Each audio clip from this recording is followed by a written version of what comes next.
Okay, the hatred for Jared Leto is certainly freaking forced. And the movie is damn good. I swear, complainers, they really are just bitching. But there's one thing those complainers will never learn. Keep your expectations low and you'll never be disappointed. Done watching it, I'm definitely posting this the next day. Just to follow algorithm ties. Just still a video game, well, can attempt to get more views.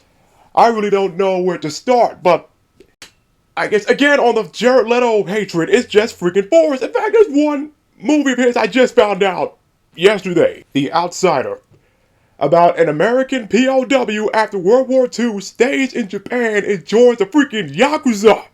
I gotta see that, because how the hell do you do that? I imagine the Yakuza did not recruit outsiders ever, unless they're part agent. The film came out in 2018. No one gave Leto shit for that. It came out 2 years after this. So the haters focused on only some of Leto's movies. On the Tron 3. Now when it comes to the BS complaints, I certainly stayed away from most videos, so I don't hear a lot of bullshit. One BS complaint I did hear about is people saying the film abandoned the grid. That is a damn lie. And these people, they didn't support Tron 2 back in the day. They didn't like it back in the day. They like it these days. And they only remember that one. They don't remember the first film. Because Tron Legacy, that's the only film out of the trilogy to focus entirely on the grid. Barely any scenes in the real world besides the beginning and ending scenes. But the first movie had stuff going on in the real world and the grid. Speaking of, the main thing about Tron Ares is Encom versus Dillinger. Specifically the grandson there. The granddad was in the first film. Both companies are after the Permanence Code because they both know about the grid. The grandson brings red programs to the real world and controls them because, well, it made the programs. And they need the Permanence Code so they can stay in the real world forever, because without it, they have just a 29-minute time limit. And Ares is the top program, what was the Master Control. The grandson sent his program to hack Incom because they found that Permanence Code first. And freaking Cal is in this movie, but unfortunately just very briefly. But those that want a live-action Cal Kestis movie, the actor working with Disney in a live-action film at this level is certainly a step. Heck, his character's name was pretty freaking similar, Caius. They know. They freaking know. Then Ares and the rest are sent after Incom's current CEO. The film mentioned that Sam's gone too. And there's something else to talk about later.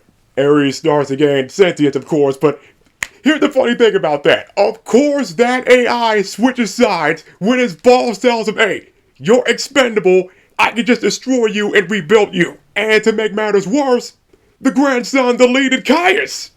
He didn't rebuild him. So note to everyone, do not tell AI that they're expendable. Just don't. Later in the film, Eve ends up in the grid. Again, the film did not abandon the grid, and that's not the part I want to talk about. But when it comes to the grid, well, the red program side of the grid, like the environment, it just looks sick. It looked cool. And the soundtrack is damn good. I thought they will not be able to top Daft Punk. And the soundtrack, well, the soundtrack of this movie does it, but it's a damn good close second.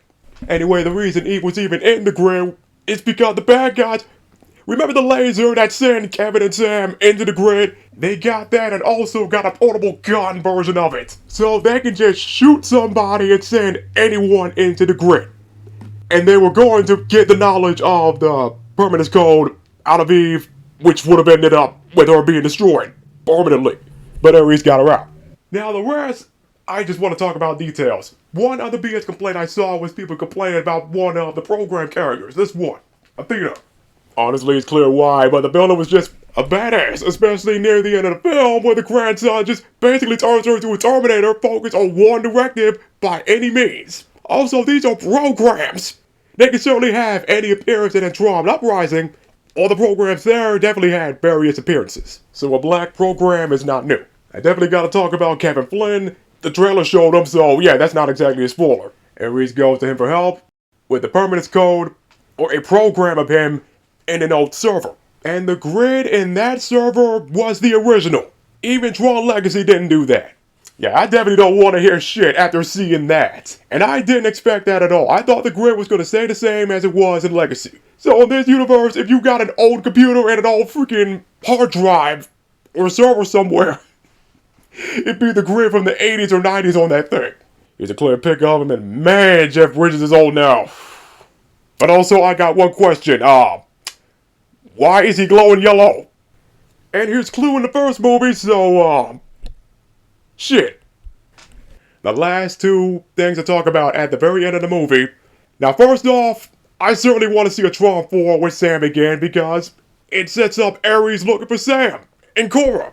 And back to this motherfucker that certainly reminds me of the corporate villains of RoboCop. He sends himself into the grid. He gets his own disc, which looks like the old one from the first movie. And when he gets his suit, it looks like Sark. So there was a specific reason his disc looked like that. And that's the mid-credit scene, not a post-credit scene. You don't have to sit through all the credits, just a little bit of the beginning. So there's certainly enough material for a Tron 4.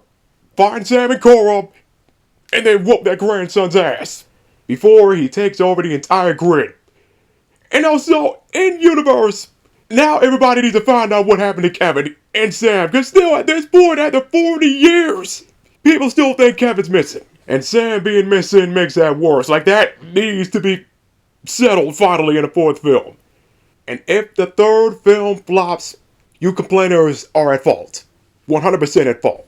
And that will be it. No more trying to push Tron, and Disney will stick with Marvel, Star Wars, and Avatar. Oh, and one more thing. People complain about CGI so damn much. The effects for the cool vehicles, it's partly practical effects too, so it's not just complete CGI. And when it comes to ranking these movies, Legacy is still number 1, Ares is at 2. Damn close. It's almost there to number 1. And the original is at number 3. And I gotta rewatch the original now just to get a refresher. Because I haven't seen the first film in, honestly, a decade.